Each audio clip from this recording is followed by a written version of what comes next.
Hi guys, I'm Kristen. Welcome and welcome back to my channel. I've got a warm cup of coffee, I'm in my comfy chair, and today I'm going to be sharing some fairy tale retellings that aren't Beauty and the Beast. So we are deep into October now, and if you, like me, are not a reader of horror or thriller books, then I feel like a conservative estimate of 50% of the content that's being put out on BookTube right now is not helpful to you in any way. I honestly did not know that there were that many seasonal readers out there who just want to read murder, horror, thriller, witchy books right now in October. I love it. I had no idea this was a thing, but I love it. It's sort of like the Halloween special of TV show season, apparently, in the book world. I wanted to share some fairy tale retellings because I feel like fairy tales also lend themselves really well to the fall season. However, so many of the fairy tale retellings are Beauty and the Beast, and it's quite possible that either A, you're just tired of that plot line, or B, you find it a little bit problematic and don't really want to read about another Stockholm Syndrome romance. And if either of those, A or B, are true, then I've got some great fantasy fairy tale retellings for you that are not Beauty and the Beast. Now, I would have liked to start off with a recent retelling of what I thought was going to be Little Red Riding Hood in the book For the Wolf by Hannah F. Whitten. Turns out, while the imagery is very Red Riding Hood and wolf based in all of wolfy Red Riding Hood cape-esque goodness, the plot beats itself is quite Beauty and the Beast. So I'm not going to recommend that particular book in this video. But the book that I am going to start off with might also not come as a surprise to anyone that has watched any of my videos before, and that's because I'm going to start with Daughter of the Forest by Juliette Marillier. This is a historical fantasy retelling of the Seven Swan Brothers or the Six Swan Brothers, whatever kind of iteration of that particular fairy tale you've heard. Juliette Marillier's version in Daughter of the Forest is by far and above the best retelling of this story you could possibly imagine. It is woodsy, it is atmospheric, it is heartbreaking, and so amazing. And also my favorite book ever. I don't know if I've ever mentioned that here before. This version is set in historical Ireland, and our main character, Sorcha, is a young girl growing up in a household full of brothers. She has 6 older brothers, and her mother died when she was born, and she doesn't really have a present parent figure. The father eventually remarries, and it's quite clear pretty early on that his new wife is up to no good. And when they try to expel her or whatever, get rid of her, she beats them to it, and she turns all of the brothers into swans. There is a way that she can save all of her brothers, and in order to do this, she has to follow or complete certain steps. One of the most amazing things about this version of this fairy tale retelling is the amount of suffering and sacrifice that Sorcha goes through during this process. It is quite intense what she experiences. One of my friends in my book club who's also read this book says that this really is a book about suffering, and I would usually say sacrifice, but I think suffering works here just as well. I would check out the content warnings on this one. I will link any content warnings that I can remember, or I'll list them down below. This book does work as a standalone if you just want to read this retelling, but if you're curious to see what happens in the rest of the Seven Waters world, this is actually the beginning of a generational series. There is another young adult fantasy retelling of this story by Elizabeth Lim that came out earlier this year, 6 Crimson Cranes.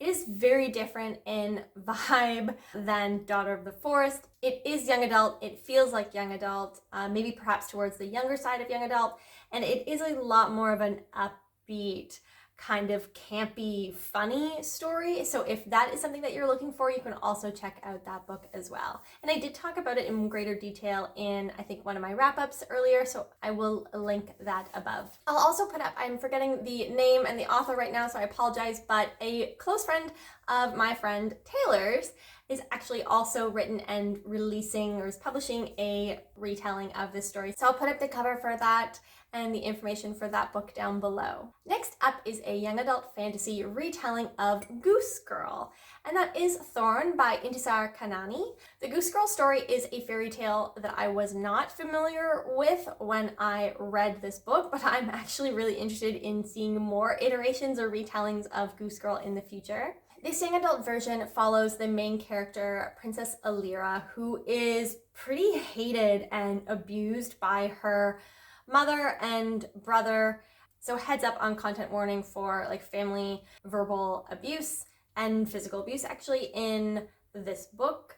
Around the beginning of the book, we find out that she is becoming betrothed to the prince of a neighboring and extremely powerful country. She's quite fearful of this betrothal. It's not something that she completely wants, but at the same time, it means an escape from her family and her current domestic situation. Something happens involved with the Goose Girl retelling, so if you know, you know. And Alira sort of has a chance to start her life over, not as a princess, but as a goose girl. And this book really goes into sort of the responsibilities of like a princess or someone in this position, this royal inherited position of power, and what her duties to her people are, and whether or not that's something that she should have the ability to be free of, or if this is a role in which she should be fulfilling. Both the prince that she was supposed to be betrothed to and life in her new country are not what she thought ahead of time, and she has to really start questioning whether or not she should be able to live her simple new life as a goose girl, or if she has more significant responsibilities and duty to the world and people at large. And if you are looking for other Goose Girl retellings, if this piques your interest, or if you've read this, you liked Goose Girl, you like whatever that concept, you also might want to check out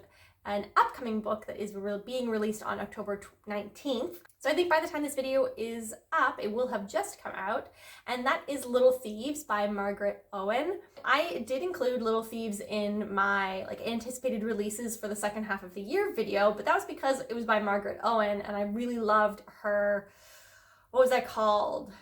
The Crows duology. I'm blanking on the name.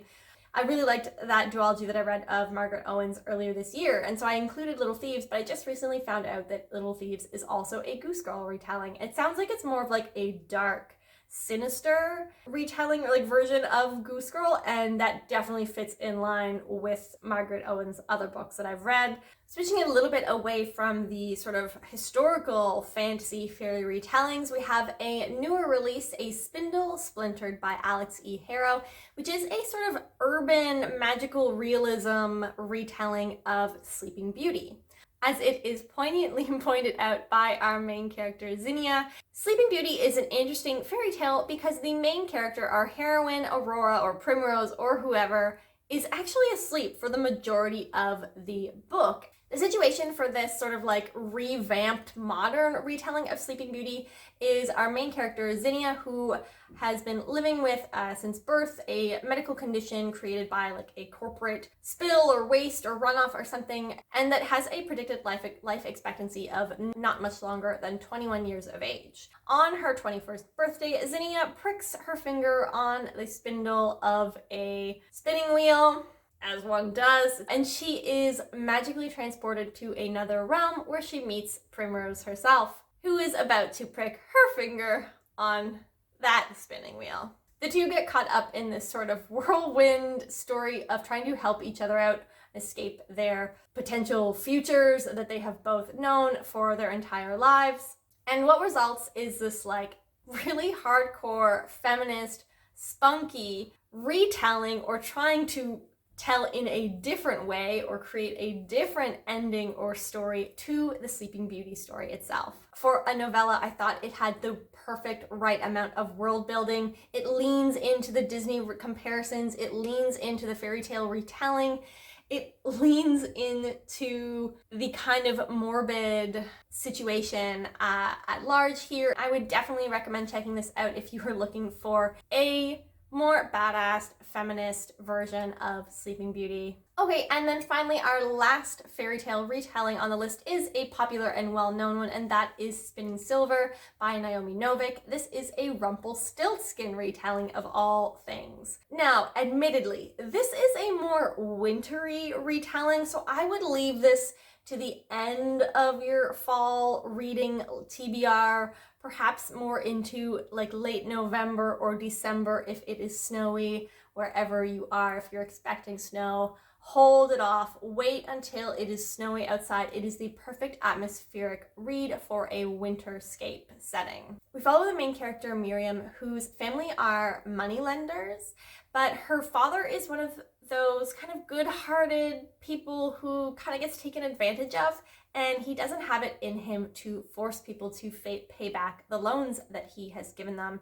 And because of this, Miriam and her family are living quite destitute. So Miriam is fed up with living poor and takes it upon herself to go around and start collecting on the debts that are owed to her family. She becomes quite successful in this money lending business, and because of that, she begins to be known or talked about for her ability to turn silver into gold. And this catches the eye of some of the magical fae. I don't remember if they were actually called fae, but like this otherworld king, who begins to give her a series of tasks that involve turning silver into actual gold. The first couple attempts that she does this involve kind of like business savvy and badassery, I would say, on Miriam's part.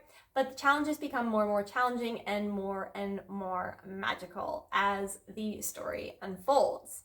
Alongside this story, we are also following two other female characters. One who is the daughter of the lord in this area, who is thought to be quite plain by everyone involved, but there begins to become sort of some magical element that ties in with the other storyline that makes her sort of more desirable, and she catches the eye of the Tsar. But not everything is as it seems regarding the Tsar. But then we also follow the story of Wanda, who is a local poor girl who is actually taken in sort of by Miriam's family to help with tasks around the house. And that storyline is also quite dark and sad, with some domestic situations going on that I would perhaps read up on for the content warnings. One of the really amazing things, and I think one of the quite successful things with this story, is the way that the three stories of the three women tie in together. Each chapter, when we are with a different character, the story is written and the vibe is a little bit different, which is suited to each of the three characters that we are following. But the story is a little bit darker and a little more sad and bittersweet than perhaps some of NAOMI Novik's other works. Okay, well, that was my list of non-Beauty and the Beast fairy tale retellings for you. Is there a fairy tale retelling that you absolutely love that I haven't included here that, asterisk, is not Beauty and the Beast? I'd love to hear about it. I'm looking to read outside of the B&B realm in my fairy tale retellings moving forward. Well, that is it for me today. I will see you next time. Don't forget to like and subscribe, or please comment down below. I love to engage more with everyone who watches my videos. We'll see you next time. Have a great day, guys. Bye.